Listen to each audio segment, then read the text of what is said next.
بھائی دیکھیے غسل جنابت کا دو طریقہ ہے.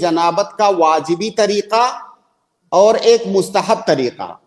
واجبی اور مستحب کے درمیان فرق یہ ہے کہ جو واجب ہے کم سے کم اتنا آپ کو کرنا ہے, اس سے کم میں نہیں ہوگا. اور جو واجبی جو مستحب طریقہ ہے وہ واجب سے تھوڑا زیادہ ہے, اس کو اگر آپ کریں گے تو اس پر آپ کو اجر ملے گا مزید. واجبی طریقہ غسل جنابت کا یہ ہے کہ آپ کے پورے جسم پر پانی جانا چاہیے. اب وہ کیسے جائے گا اس کی کوئی قید نہیں ہے.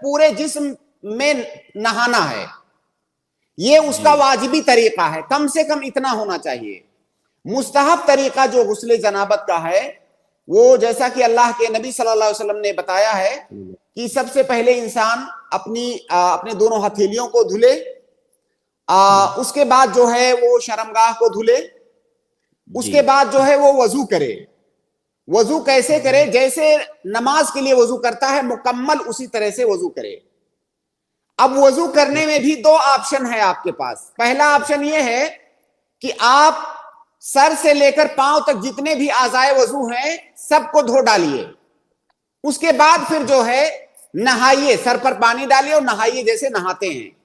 دوسرا طریقہ وضو کا یہ ہے کہ تمام اعضائے وضو کو دھو ڈالیے, پاؤں کو چھوڑ دیجئے.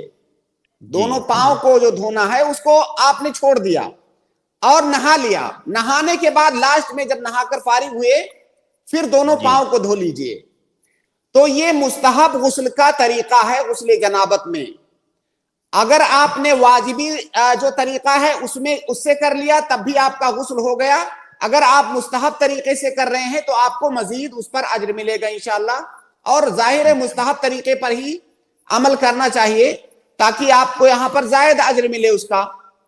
اور یہ ایک بات اور اضافے کے طور پر آپ یاد رکھیں کہ غسل جنابت میں جو آپ نے وضو کیا ہوا ہے یہ وضو بعد میں نماز کے لیے کافی ہے. آپ کو پھر الگ سے وضو کرنے کی ضرورت نہیں ہے. آپ نے جو وضو کر لیا ہے یہ وضو کافی ہے بعد میں نماز پڑھنے کے لیے.